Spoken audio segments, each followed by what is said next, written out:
तो गुजरात के चुनाव में इस बार नेताओं ने मंदिरों में खूब दर्शन किए और हम आपको दिखाएंगे कि किस तरह से इस बार मंदिर के रास्ते, मंदिर की मार्फत राजनीति साधने की कोशिश की गई। गुजरात में ऐसे कई मंदिर हैं जो भक्तों की आस्था के केंद्र हैं। अपनी इस खास पेशकश में सबसे पहले बात बनासकांठा के अंबाजी मंदिर की। शक्तिपीठों में से एक है अंबाजी मंदिर। यहाँ दूर दूर से भक्त आते हैं। मंदिर मंदिर सियासत के सूरमा, आस्था का समंदर, आम और खास सबको है भगवान पर भरोसा। अपनी खास पेशकश में हम गुजरात के मंदिरों के दर्शन करेंगे। सबसे पहले चलते हैं अंबाजी मंदिर। 52 शक्ति पीठों में से एक गुजरात के बनासकांठा का अंबाजी मंदिर। यहीं से मिली थी भगवान राम को शक्ति।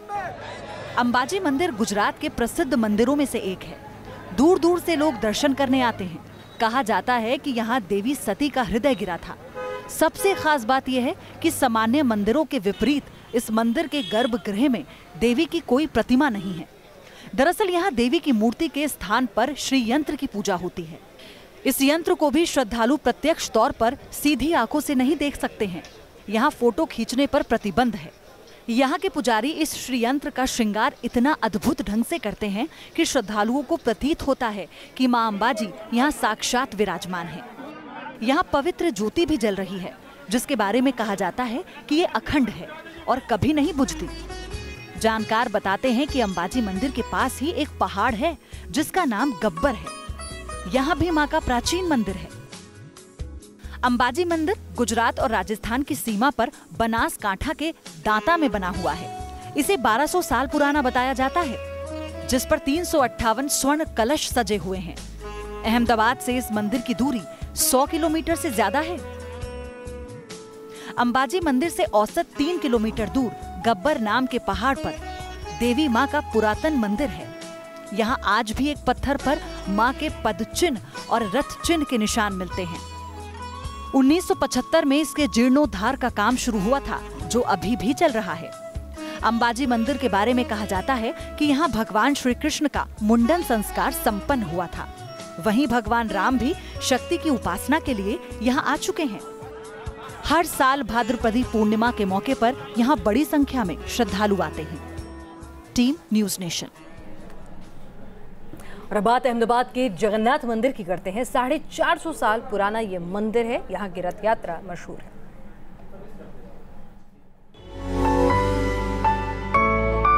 अहमदाबाद की शान है शहर का जगन्नाथ मंदिर। 450 साल पुराना ये मंदिर शहर की पहचान है। यहाँ भगवान जगन्नाथ, बलभद्र जी और देवी सुभद्रा की आकर्षक प्रतिमाएं आने वाले हर भक्त का मन मोह लेती हैं।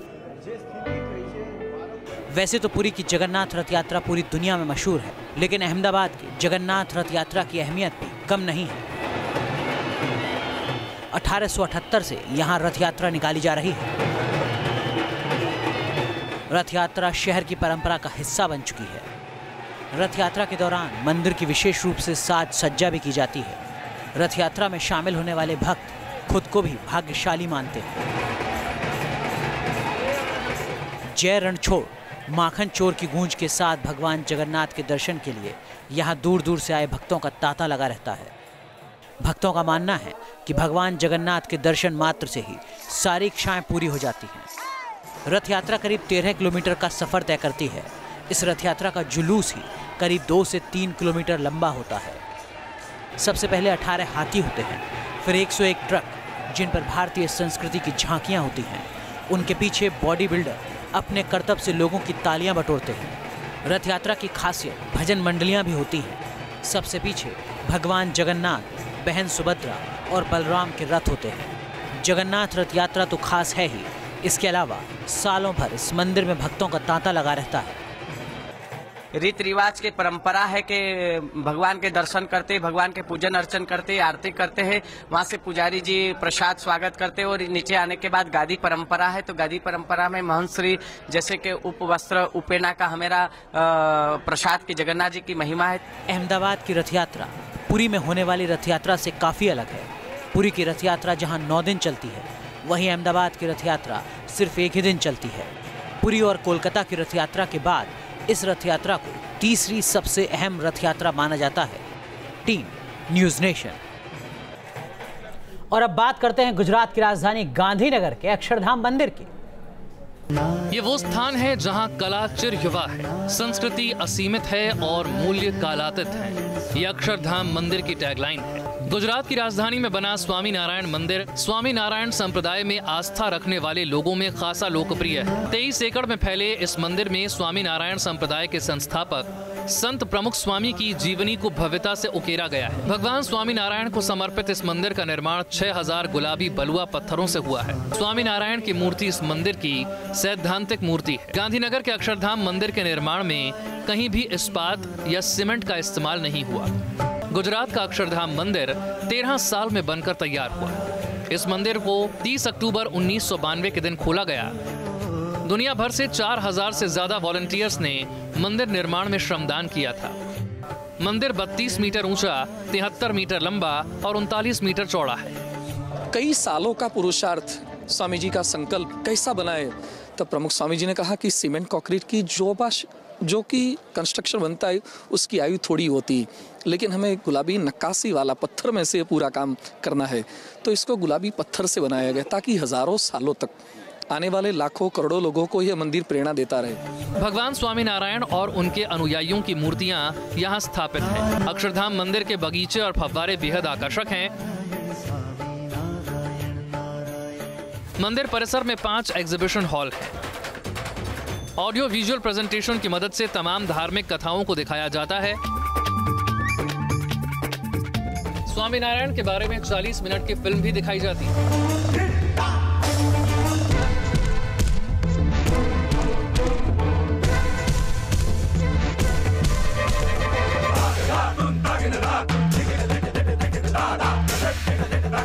गांधीनगर का अक्षरधाम मंदिर 1992 में बनवाया गया था। स्वामी नारायण संप्रदाय की शुरुआत 1801 में गुजरात के आणंद के पास बोचासन गांव में हुई थी, जो पटेलों का गढ़ है। स्वामी नारायण संप्रदाय संस्था के दुनिया भर में 3850 केंद्र हैं। दुनिया भर में स्वामी नारायण संप्रदाय के 1100 मंदिर हैं। स्वामी नारायण संप्रदाय का गुजरात में अच्छा खासा प्रभाव है। स्वामी नारायण संप्रदाय के करोड़ों फॉलोअर्स हैं। इनमें भी बहुत बड़ी तादाद पाटीदारों की है। गुजरात में कुल 20% पाटीदार हैं। इनमें से ज्यादातर स्वामी नारायण संप्रदाय से जुड़े हुए माने जाते हैं। स्वामी नारायण संप्रदाय के मौजूदा प्रमुख भी पटेल हैं। जानकारों के मुताबिक सिर्फ पटेल ही नहीं बल्कि स्वामी नारायण संप्रदाय को मानने वालों में पिछड़े वर्ग के लोग भी शामिल हैं। Team news nation. और अब बात द्वारकाधीश मंदिर की। 5000 साल पहले भगवान कृष्ण ने द्वारका नगरी बसाई थी और यहीं पर है द्वारकाधीश मंदिर।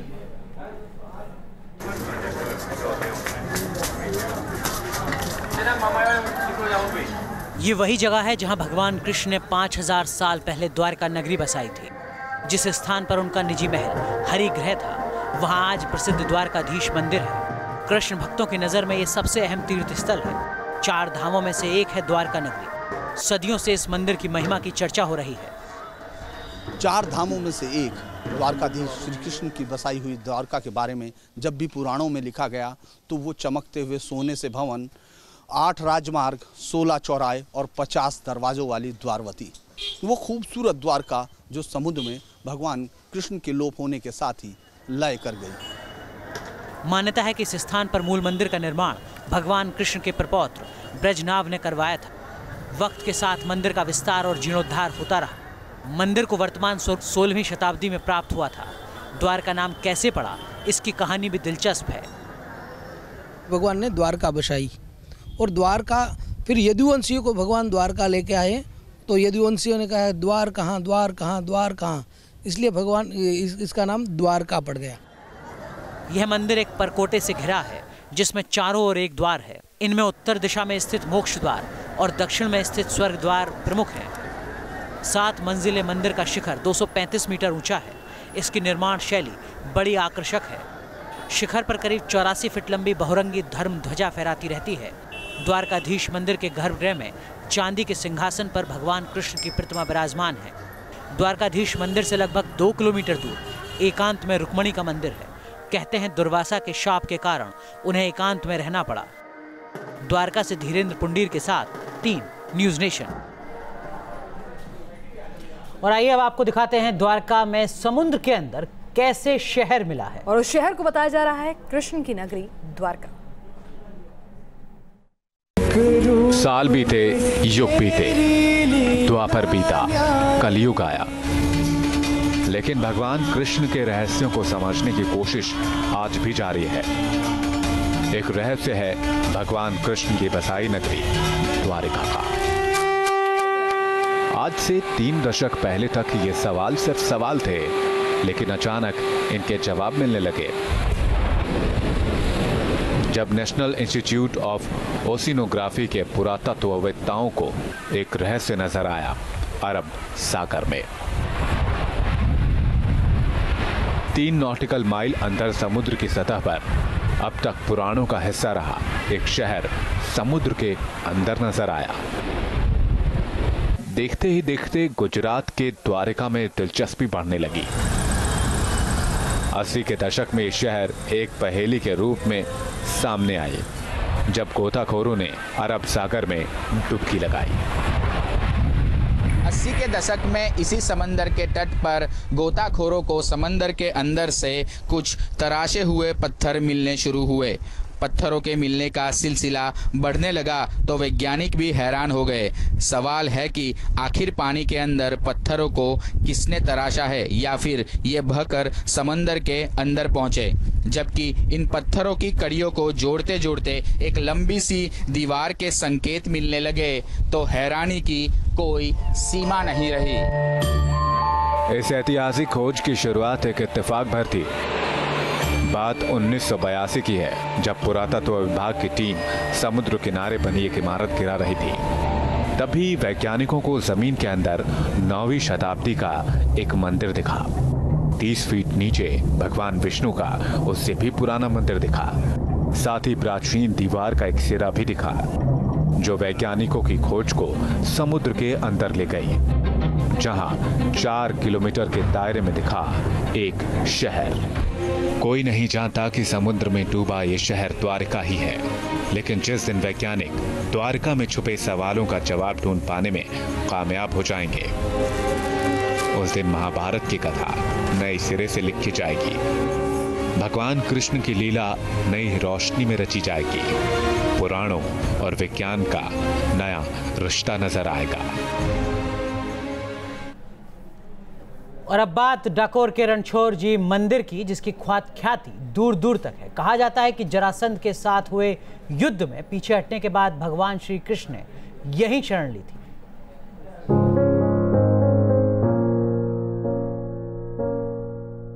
कृष्ण कहो, कान्हा कहो या फिर नंदलाल, भगवान श्री कृष्ण को न जाने ऐसे कितने नामों से जाना जाता है। कृष्ण भक्तों के लिए खास है गुजरात में। यहाँ डाकोर में कृष्ण भगवान को समर्पित रणछोड़ जी मंदिर है, जिसकी ख्याति दूर दूर तक है। डाकोर जी के रणछोड़ जी मंदिर के नाम के पीछे भी एक कथा है। माना जाता है कि श्री कृष्ण और जरासंध के बीच भीषण युद्ध हुआ था।